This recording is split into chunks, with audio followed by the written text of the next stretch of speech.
और उसके बाद में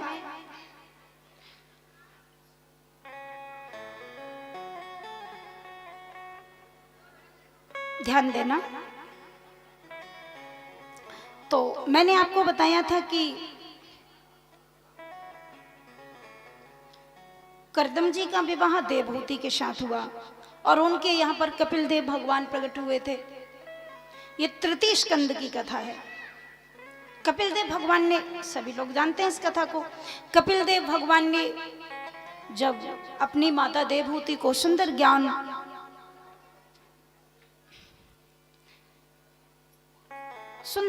दिया, अपनी माँ को सांख्य योग, कर्म योग, भक्ति योग, इसके बारे में बहुत सुंदर वर्णन किया।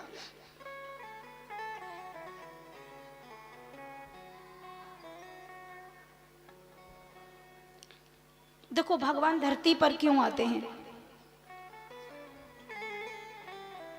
भगवान की कथा का पता नहीं चलता, इनके चरित्र का पता नहीं चलता। हमारे भागवत जी में लिखा है कि भक्त प्रहलाद जब पैदा हुए तो भक्त थे, और इनका पिता जो हिरण्यकश्यपु है वो भगवान से द्वेष करता था, लेकिन प्रहलाद जी भक्त थे। लेकिन कूर्म पुराण में ये कथा आती है कि भगवान के साथ में प्रहलाद जी ने भी युद्ध किया है।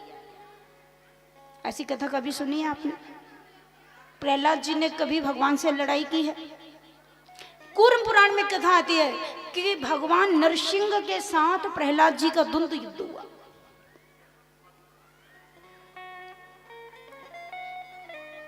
तो किसी ने पूछा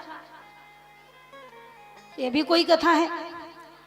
तो इसमें शंका नहीं करनी चाहिए, क्योंकि तुलसीदास जी महाराज लिखते हैं कल्प कल्प प्रति प्रभु अवतरहि, कल्प कल्प लगी प्रभु अवतरहि, चारु चरित नाना विध करहि। प्रत्येक कल्प में भगवान आते हैं, प्रत्येक कल्प में नारद जी आते हैं, प्रत्येक कल्प में इंद्र जी आते हैं, प्रत्येक कल्प में शंकर जी आते हैं, तो प्रत्येक कल्प में भक्त भी आते हैं। तो कोई एक कल्प ऐसा भी रहा होगा जिसमें भगवान का प्रहलाद के साथ युद्ध हुआ होगा, उसमें शंका क्या करनी है।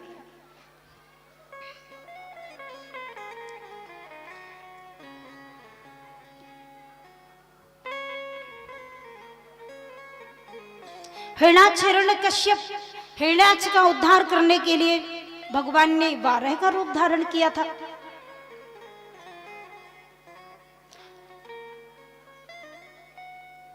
बारह सुअर, भगवान सुअर बन गए।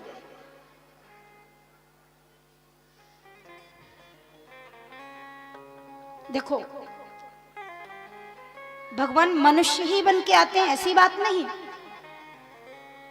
प्रत्येक जीव में परमात्मा है, भगवान कुछ भी बन सकते हैं। तो जब दिति के गर्भ से 2 बालक पैदा हुए, हिरण्याक्ष हिरण्यकश्यप, तो हिरण्याक्ष को मारने के लिए भगवान ने 12 का रूप धारण किया, पृथ्वी का उद्धार किया।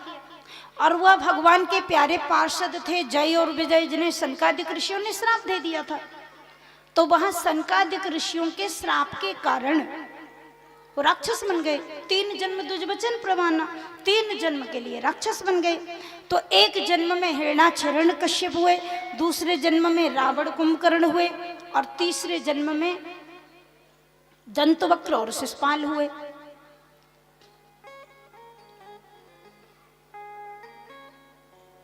तो ये कल्प कल्प की कथा है, कभी कैसे कभी कैसे चरित्र है भगवान का।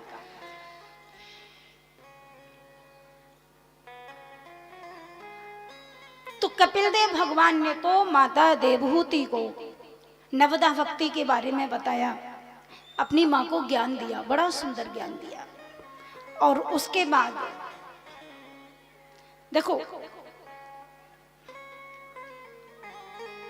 मैंने आपको कर्दम जी के बारे में बताया था कि कर्दम का मतलब क्या है, जिसने किया है इंद्रियों का दमन। करदम, जिसने इंद्रियों का दमन किया है वो करदम है। उनकी पत्नी देवहूति, 9 कन्याएं पैदा हुई और उन 9 कन्याओं का विवाह ब्रह्मा जी के 9 पुत्रों के साथ हो गया। लेकिन भगवान ने करदम जी को कहा था कि मैं तुम्हारे घर पुत्र बन के आऊंगा, तुम्हें पिता बनाऊंगा। तो करदम जी ने सोचा कि भगवान मुझे बाप बनाएंगे तो मुझे घर पर रुकना चाहिए। बहुत समय तक घर पर रहे और जैसे ही कपिल देव भगवान प्रकट हो गए वैसे ही करदम जी वन को चले गए। तो कपिल देव भगवान ने अपनी माता देवहूति को बड़ा सुंदर ज्ञान दिया, आप सभी लोग जानते हैं। यहां पर सती चरित्र का वर्णन किया गया। आकुति, देवहूति, प्रसूति, रीति सप्तमः। पहले देवहूति की संतान का वर्णन किया और उसके बाद में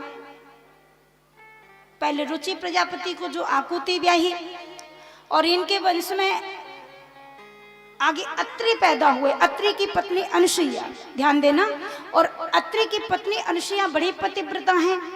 उनकी परीक्षा लेने के लिए त्रिदेव भगवान शंकर, विष्णु, ब्रह्मा तीनों गए उस पतिव्रता का परीक्षण करने के लिए। वहां पर अनुसुईया जी ने अपने सतीत्व के प्रभाव से तीनों को बालक बना दिया।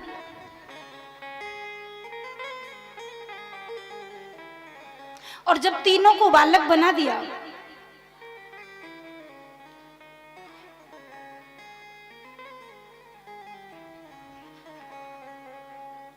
तो चंद्रमा और दत्तात्रेय और दुर्वासा ये तीन साक्षात त्रिदेव थे। ब्रह्मा से चंद्रमा, विष्णु भगवान से दत्तात्रेय और शिव जी से दुर्वासा।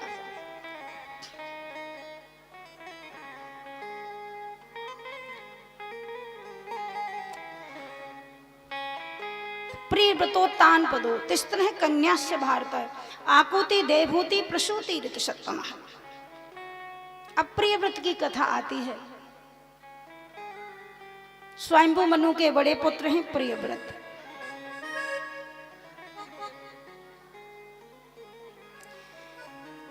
स्वयंभू मनु के बड़े पुत्र हैं उत्तानपाद और छोटे पुत्र हैं प्रियव्रत।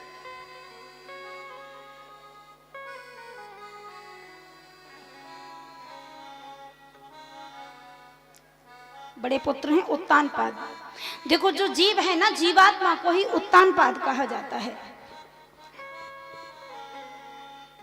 इनकी दो पत्नियां हैं, सुनीति और सुरुचि। सुनीति का मतलब सुंदर नीति और सुरुचि का मतलब रुचि माने इच्छा, मनमाना आचरण करने वाली स्वेच्छाचारिणी बुद्धि को ही सुरुचि कहते हैं। और जो नीति पर चले, सुंदर नीति का आचरण करे, वो है सुनीति। सुनीति के ध्रुव पैदा होते हैं, सुरुचि के उत्तम पैदा होते हैं।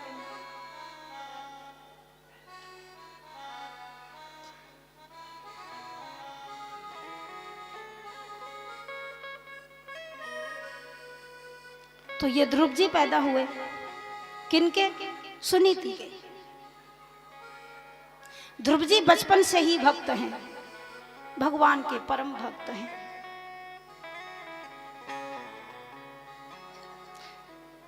लेकिन ये जो उत्तानपाद है, कल मैंने आपको सुनाया था कि 10 मुख और 10 रथ, जिन इंद्रियों ने भोग किया है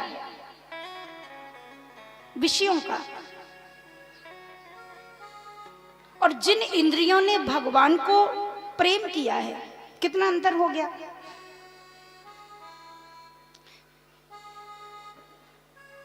तो जीवात्मा, ये जो मन है ना, बड़ा ऊटपटांग काम करता है। हम लोग पानी को जब छत पे चढ़ाते हैं, पानी को छत पे आप कैसे चढ़ाएंगे? या तो आपको लाइट का सिस्टम करना पड़ेगा, तो आपको किसी यंत्र से पानी आप ऊपर चढ़ा पाएंगे, मोटर चलानी पड़ेगी तब पानी ऊपर जाएगा। या फिर आपको पसीना बहाना पड़ेगा, बाल्टी सर पर रखोगे, मटका रखोगे, जीना चढ़ोगे, सीढ़ी चढ़ोगे तो पानी ऊपर जाएगा। तो पानी को ऊपर पहुंचाने में परिश्रम होगा, आपको बहुत कुछ मेहनत करनी पड़ेगी। परंतु उसी पानी को छत से यदि नीचे डालना है तो 1 सेकंड भी नहीं लगेगा। मटके को उठा के लुढ़का दो, नीचे आ गया। इसी प्रकार से ये जो मन है ना, मन को ऊर्ध्वगामी बनाने में बहुत समय लगता है।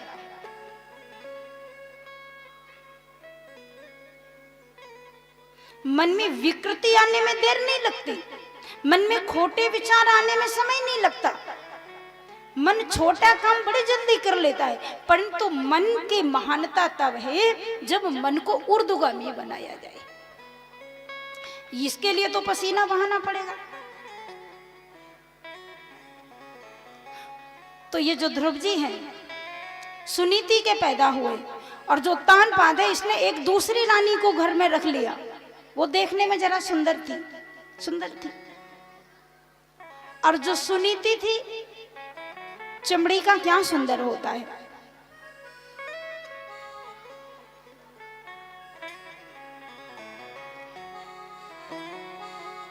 मेरे भाई बहन, जो सुंदर होता है वो तो सुंदर ही होता है, लेकिन जो बाहर से सुंदर बन के दिखाता है वो अंदर से सुंदर नहीं होता है। और भगवान सुंदरता देखते नहीं है। शूर्पणखा कितनी सुंदर बन के गई, राम जी ने देखा ही नहीं। बिचारी ने कितना मेकअप किया, कितना श्रृंगार किया, सज धज के गई। बाबा जी ने लिखा,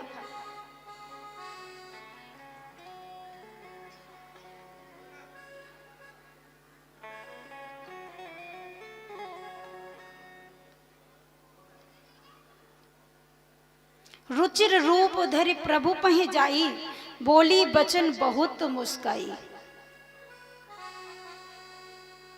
सुंदर रूप बनाकर गई शूर्पणखा, इतना मेकअप करके गई, वन ठन के गई। उसने समझा कि राम जी मेरा कुछ काम बनेगा, लेकिन राम जी ने तो देखा ही नहीं।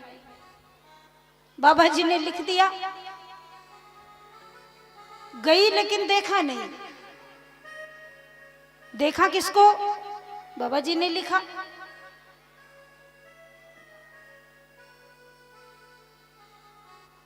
सीत ही चितई कही प्रभु बाता। आप लोग तो मर्मज्ञ हैं, रामायण को रोज ही पढ़ते हैं। सीता जी को देखा, शूर्पणखा को देखा ही नहीं। अब वो तो बेचारी बन ठन के गई, इतना श्रृंगार करके गई, कितने दिनों से सज रही होगी। राम जी ने देखा नहीं। देखा जानकी को, बात की शूर्पणखा से देखा जानकी को। सीतई चितई कही प्रभु बाता। तो वो सुंदर बन के गई, लेकिन राम जी ने नहीं देखा। और देखा किसको? जानकी को। आपको बताएंगे आगे चलकर। ये जानकी भक्ति है, परमात्मा को भक्ति प्रिय है। शूर्पणखा वासना है, वासना को दृष्टि नहीं दी भगवान ने।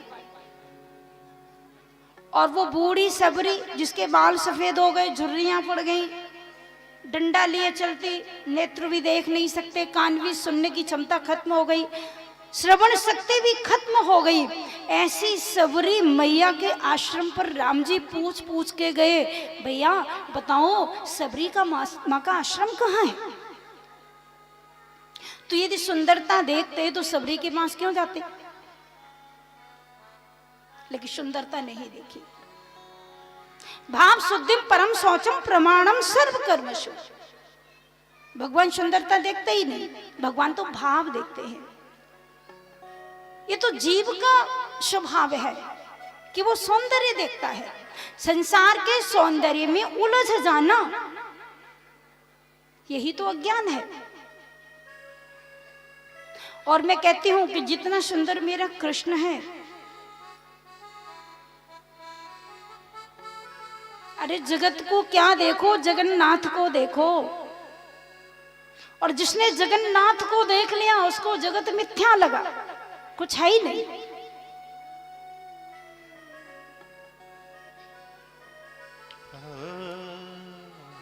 तो वहां पर, यहां पर श्री ध्रुव जी उत्तानपाद तो दूसरी पत्नी को ले आई, सुरुचि को ले आए, उसको रख लिया घर में। अब वो सुरुचि ने सुनीति को घर से निकलवा दिया, बाहर निकलवा दिया। हटाओ इसको, ये कौन है? बोले मेरी धर्म पत्नी। बोले मुझे लेके आई तो इसकी कोई जरूरत नहीं, हटाओ इसको।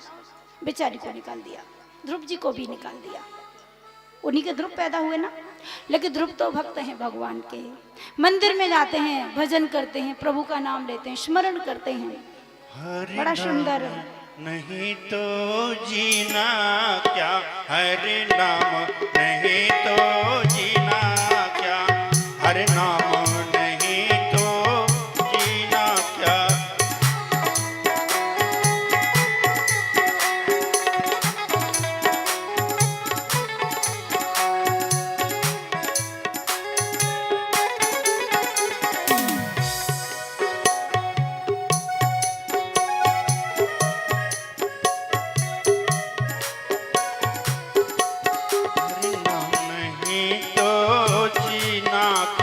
हर नाम नहीं तो जीना क्या।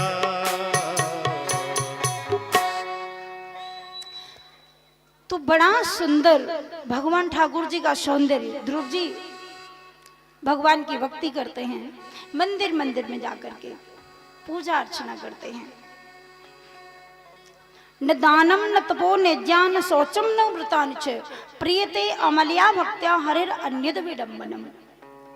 प्रहलाद जी ने भी यही कहा है कि भगवान न दान से खुश होते हैं, न स्नान से खुश होते हैं, न व्रत से खुश होते हैं, न यज्ञ से खुश होते हैं, वो तो भाव से खुश होते हैं। तो यहाँ पर ध्रुव जी मंदिर मंदिर जाते, ठाकुर जी के सुंदर विग्रह का दर्शन करते हैं। आइए 2 मिनट। सांबुली सूरत पे मोहन दिल दीवाना हो गया, सूरत पे मोहन दिल, सांवली सूरत पे मोहन दिल दीवाना हो गया।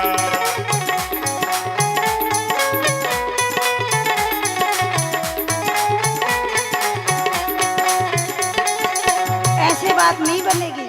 हाथ ऊपर करके तालियां बजाइए और जरा स्वर से बजाइए। सांवली सूरत पे मोहन दिल दीवाना हो गया। राधे सांवली सूरत पे मोहन दिल दीवाना हो गया, सांवली सूरत पे मोहन दिल दीवाना हो गया।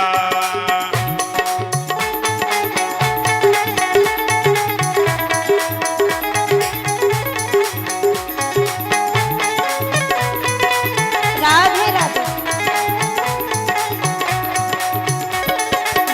दिल दीवाना हो गया मेरा, दिल दीवाना हो गया, दिल दीवाना हो गया मेरा, दिल दीवाना हो गया, दिल दीवाना हो गया मेरा, दिल दीवाना हो गया।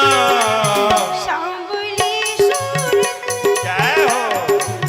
दिल दीवाना हो गया, सांवली सूरत पे मेरा दिल दीवाना हो गया, सांवली सूरत पे मोहन बलिहारी दिल दीवाना हो गया। हरे बोल।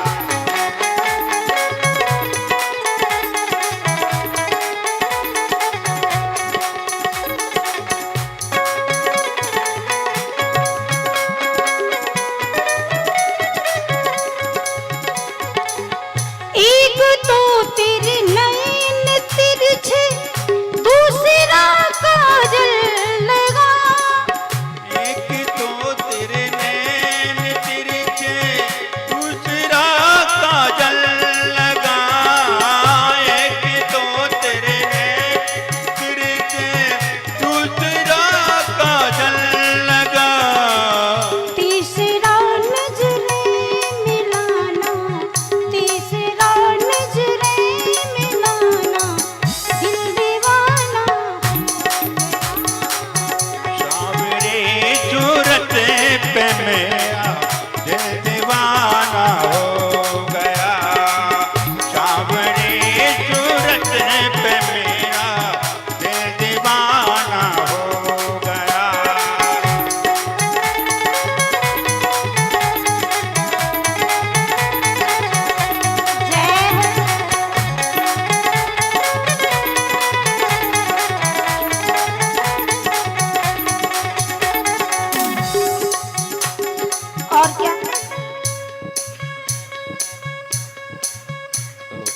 अधरम मधुरम वदनम मधुरम नयनम मधुरम हसितम मधुरम, सब कुछ तेरा मधुर मधुर सब कुछ। एक तो तेरे ओठ पतले दूसरी लाली लगी, एक तो तेरे होठ पतले दूसरी लाली लगी, एक तो तेरे होठ पतले दूसरी लाली लगी, तीसरा तेरा मुस्कुराना, तीसरा तेरा मुस्कुराना, दिल दीवाना तेरा मुस्कुराना, दिल दीवाना हो गया। तीसरा तेरा मुस्कुराना दिल दीवाना हो गया, सांवरी सूरत पे मोहन दिल दीवाना हो गया, सांवरी सूरत पे मोहन दिल दीवाना हो गया।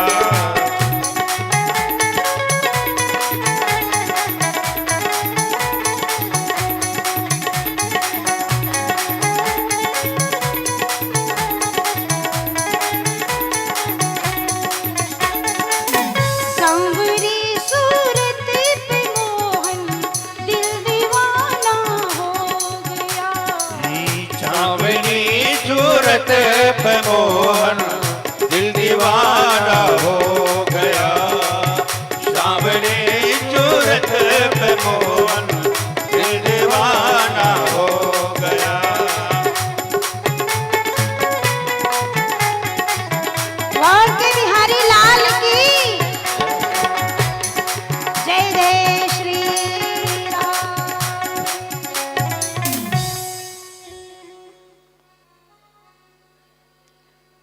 तो पूज्य सुखदेव भगवान यहाँ बड़ा सुंदर वर्णन करते हैं। ध्रुव जी भगवान के भक्त हैं, मंदिर मंदिर जाकर पूजा अर्चना करते हैं ध्रुव जी।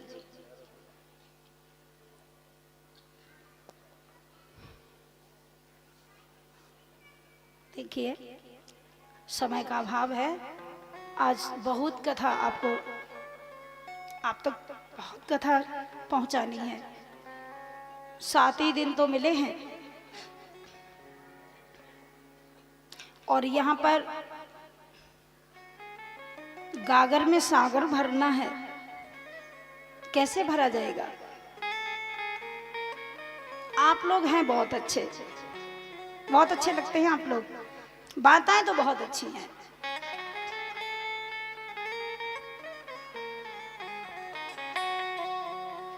और देखो माताओं के अंदर श्रद्धा भी बहुत होती है।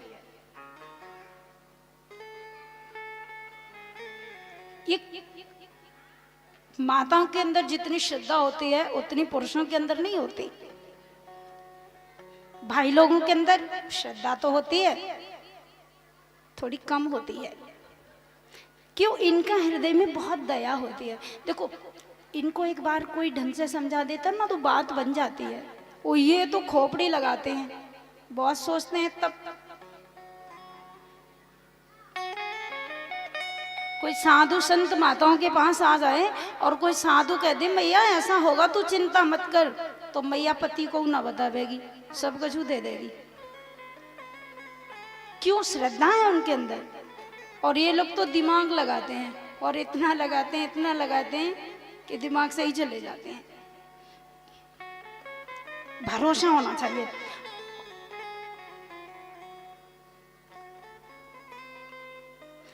मुझे एक छोटा सा प्रसंग याद आ गया।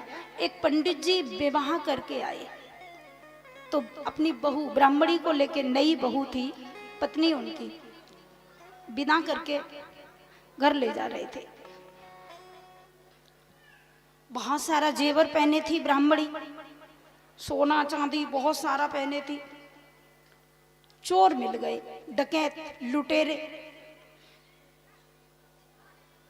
तो पंडित जी और वो ब्राह्मण और ब्राह्मणी दोनों जब जा रहे थे, वो लुटेरे आ गए लुटेरे लोगों ने कहा, पहले तो पालागन किया, आशीर्वाद दे दिया, फिर पूछा आप कहाँ जा रहे हो? पंडित जी ने अपने गांव का नाम बता दिया। उन लुटेरों ने कहा, अरे उस गांव के तो हम ही लोग हैं, चलो हम लोग समय भी पास होगा और बात भी करते चलेंगे, अच्छा रास्ता कटेगा। ब्राह्मण चालाक बहुत होता है, ध्यान देना, पागल मत समझना, ब्राह्मण बड़ा चालाक है। इसकी बुद्धि जहां पहुंचती है कोई नहीं पहुंच पाता, भगवान भी हैरान है ब्राह्मण से। तो अब उन ब्राह्मण ने उनसे कहा कि भैया हम तुम्हें जानते नहीं, पहचानते नहीं, हमारा तुम्हारा क्या साथ है? और लोगों ने कहा कि रे आप नहीं जानते, हम तो जानते हैं ना आपको। पंडित जी ने कहा आप लोग जाइए, हम तो ऐसे चले जाएंगे, जो रास्ता आते हैं हम वही जाएंगे। उन लोगों ने कहा देखो एक शॉर्ट में रास्ता है, बहुत जल्दी पहुंचिए। बेचारी पंडितानी, आप तो चलो अकेले चले भी, अभी नई नई आई हैं, परेशान हो जाएंगी, हैरान हो जाएंगी, और हम लोग साथ में हैं, तो बहुत शॉर्ट रास्ता है, बहुत थोड़ी दूरी पर ही गांव मिल जाएगा। तो ब्राह्मण ने कहा देखो हम आपको जानते नहीं, पहचानते नहीं, आप अपने रास्ते से जाइए, हम अपने रास्ते से जाएंगे। हम कैसे जाने कि तुम उसी गांव के हो? अब लुटेरे तो लुटेरे, और तुम्हें पता है जो सबसे झूठा होता है, सबसे ज्यादा झूठ बोलता है, नास्तिक होता है, दुष्ट होता है, वो गंगा जी के आधे जल में खड़े होकर पहले शपथ खाता है। पता है आपको? जो ज्यादा बार बार सौगंध खाए, समझो ये सबसे बड़ा झूठा है। सौगंध खाने की जरूरत क्या है? कोशिश करो कि मैं झूठ न बोलूं। तो बार बार कहा इधर से होके चलो, तो उन ब्राह्मण ने मना कर दिया, हम नहीं जाएंगे, तुम अपने रास्ते से जाओ, हम अपने रास्ते से जाएंगे। उन लुटेरों ने कहा कि देखो हमारे तुम्हारे बीच में कोई नहीं है, राम जी तो हैं। राम जी का नाम लिया उसने, राम जी का नाम लिया। तो ब्राह्मण ने कहा कि राम जी को तो हम मानते हैं, पर तुम्हारी बात को हम नहीं मानते, हम इधर से जाएंगे नहीं। उस ब्राह्मणी ने कहा आप भी क्या, एक ब्राह्मण होके, इतने बड़े विद्वान होकर भगवान में आपकी आस्था नहीं है? ये कहते हैं कि राम जी हमारे बीच में हैं, तो जरा भगवान पर भरोसा करो और चलो इनके साथ चलते हैं।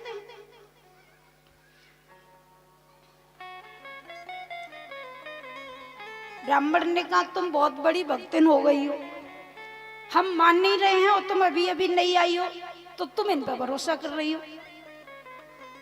तो ब्राह्मणी ने कहा नुकसान क्या है, जब ये लोग कह रहे हैं कि राम जी बीच में हैं, तो चलो चल देते हैं, ऐसे क्या परेशानी हो जाएगी। जब बार बार कहा तो ब्राह्मण के मन में भी आ गया, चलो राम जी बीच में है तो ठीक है, लेकिन फिर कहा देखो पंडितानी कुछ गड़बड़ी हो सकती है। ब्राह्मणी ने कहा छोड़ो ना, क्या गड़बड़ी होगी, जब हम लोग अपने अच्छे हैं और ये बेचारे बार बार हमारा साथ दे रहे हैं, राम जी बीच में है तो चल देंगे, क्या परेशानी है। अब ब्राह्मण बेचारे बातों में आ गए, ब्राह्मणी को लेकर चले, और जैसे ही चले तो गांव वांव तो काफी दूर था। लुटेरों ने देखा,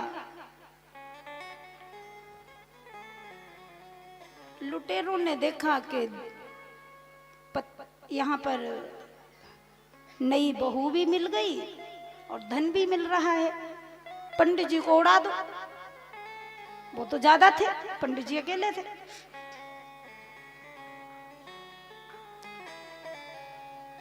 तलवार निकाली, पंडित जी का सर काट दिया, मार दिया पंडित जी को।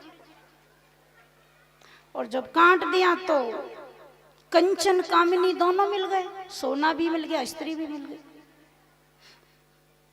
पकड़ के ले जाने लगे। ब्राह्मणी बहुत रोई, बार बार मना कर रहे थे लेकिन मैं नहीं मानी, बहुत रोई, जाने लगी, घसीट के ले जाने लगे। तो ले जाने लगे तो वो बार बार पीछे को देखती है, बार बार देखती है। उन लुटेरों ने कहा क्या देखती है, वो तो मर गया, अब वो तुझे बचाएगा क्या, चल जहां हम ले जाएंगे वहीं जाना पड़ेगा। फिर ले जाने लगे तो फिर पीछे उसने देखा, और जब फिर उसने पीछे देखा, बार बार देखा, तो वो लुटेरे बार बार कहते क्या देखती है, वो तो मर गया।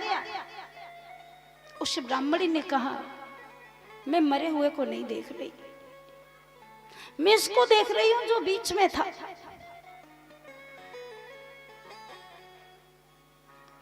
मैं मरे को नहीं देख रही, मेरा पति मर गया, मैं उसको नहीं देख रही, मैं उसको देख रही हूं जो बीच में था, वो कहां है।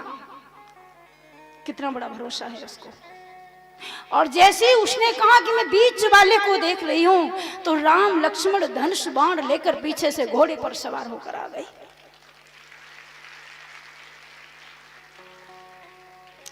और जैसे ही दोनों सवार होकर आए घोड़े पर, पकड़ा सभी दुष्टों को, सबकी गर्दन को उड़ा दिया भगवान राम ने, लक्ष्मण राम ने सबको मार दिया। वो मरे हुए ब्राह्मण के पास पहुंचे, राम जी ने हाथ लगाया और कहा क्यों ड्रामा करते हो, खड़े हो जाओ, क्यों नाटक कर रहे हो। और जैसे ही हाथ लगाया ब्राह्मण जिंदा हो गया।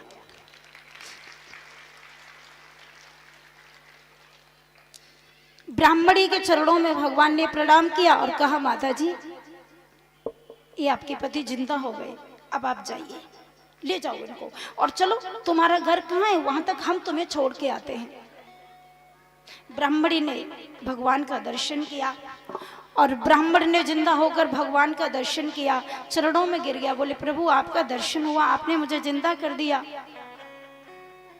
लेकिन मेरे मन में एक बात है, छोटी सी एक बात उलझन दे रही है। बोले क्या। तो ब्राह्मण ने कहा कि आप आए लेकिन आने के पहले मुझे मरवा दिया, क्यों मरवा दिया, ये काम अभी करना था, पहले ही इनको मार देते आप तो पहले भी मार सकते थे, और आपने मुझे मरवा दिया, उसके बाद जिंदा किया, ऐसा क्यों किया आपने। तो राम जी ने कहा तुम्हारे अंदर मेरे नाम के प्रति विश्वास नहीं था, तुम बार बार कहते थे कि राम जी को तो मानता हूं, पर वो बार बार कह रहे थे कि राम जी बीच में हैं, तो भी तुम कह रहे थे कि नहीं नहीं राम जी तो बीच में हैं, लेकिन हम तो अपने ही रास्ते से जाएंगे, हम तुम पर भरोसा नहीं करते।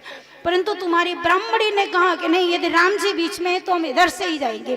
तो तुम्हारी पत्नी को भरोसा था, इसलिए मैं तुम्हारे कारण नहीं, तुम्हारी पत्नी के कारण मुझे आना पड़ा। यदि मैं नहीं आता तो मेरा नाम बदनाम हो जाता।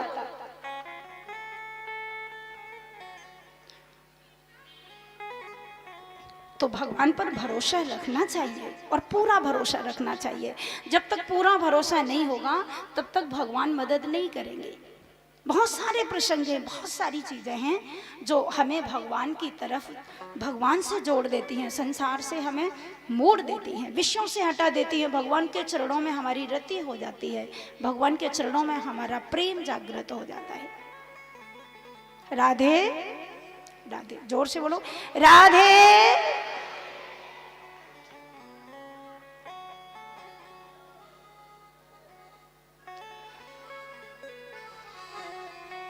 तो यहाँ पर ध्रुव जी भगवान के भक्त हैं और वही ध्रुव जी, सबने ये कथा सुनी है कि एक दिन अपने पिताजी की गोद में बैठने के लिए गए तो वो छोटी माँ थी, उसने ध्रुव जी से उल्टा सीधा बोल दिया।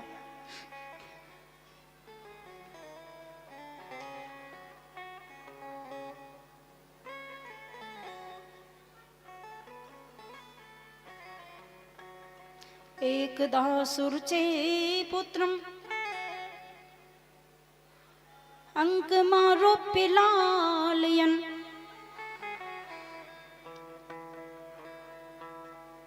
एक बार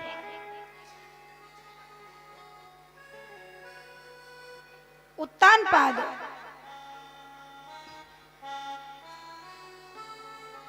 जो उत्तम है ना, सुरुचि का बेटा, उसको खिला रहे थे। ध्रुव जी को पता चला कि छोटे छोटे बच्चों ने बताया कि अरे ध्रुव, तुम्हारा मन नहीं होता पिता के पास जाने का। ध्रुव को तो पता ही नहीं कि मेरे पिता कहाँ हैं। एक दिन सुनीति से पूछा, माँ मेरे पिता कहाँ हैं? तो सुनीति ने बता दिया, जो यहाँ के राजा हैं वो तुम्हारे पिता हैं।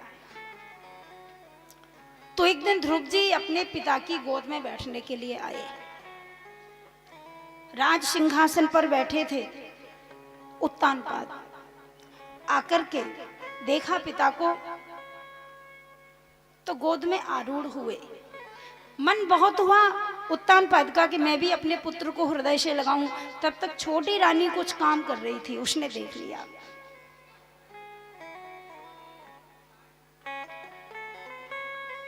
और उसने कह दिया,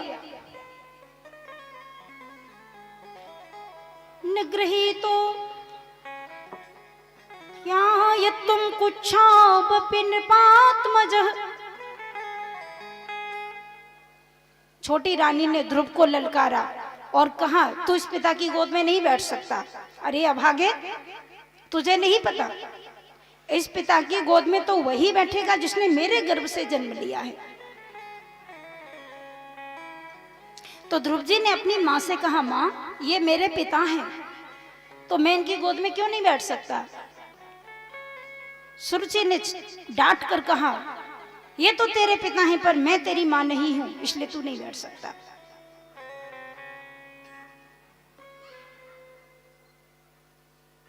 और यदि बैठना ही है, तपसाराध्य पुरुषम तस्यैवानुग्रहेण में। यदि तुझे इसी पिता की गोद में बैठना है तो तू तपस्या कर, भगवान तुझे दर्शन दे तो भगवान से एक ही वरदान मांगना कि तू मेरे गर्भ से पैदा हो, तब इस पिता की गोद में बैठेगा।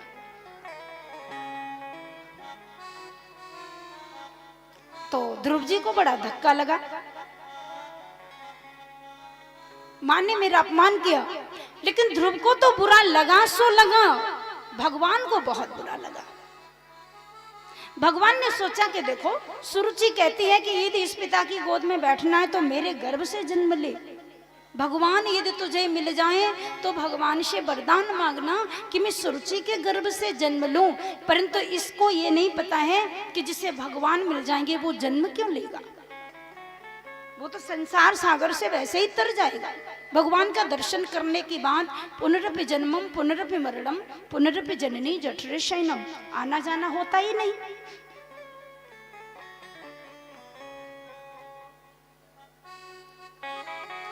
जो अपराध भगत कर कर राम रोष पावक सोजर। भगवान अपना तो अपराध सहन कर लेते हैं, भक्त का अपराध सहन नहीं करते। बहुत बुरा लगा भगवान को। ध्रुव जी के अंदर प्रेरणा दी। ध्रुव जी वहां से वापस चले गए और जाकर के अपनी माँ सुनीति के चरणों में रोए, माँ आज मैं पिता की गोद में बैठने गया तो छोटी माँ ने मुझे बहुत डांटा और कहा कि तू इस पिता की गोद में नहीं बैठ सकता। छोटा बालक 5 वर्ष का माँ से बड़े सरल स्वभाव से कहा, माँ मेरे पिताजी ने मुझे अपनी गोद में क्यों नहीं बिठाया? माँ ने सीधा सीधा जवाब दे दिया, बेटा कोई किसी का बेटा नहीं, कोई किसी का बाप नहीं। यदि तुझे जीवन में सुख मिलना है, यदि तुझे सुखी रहना है, तुझे खुशहाल जिंदगी जीना है तो छोड़ दे दुनिया वाले पिताओं को, परम पिता परमात्मा की गोद में तू बैठ जा। मेरा गर्भ भी धन्य हो जाएगा, मैंने तुझे जन्म दिया है, मेरा जीवन भी सफल हो जाएगा।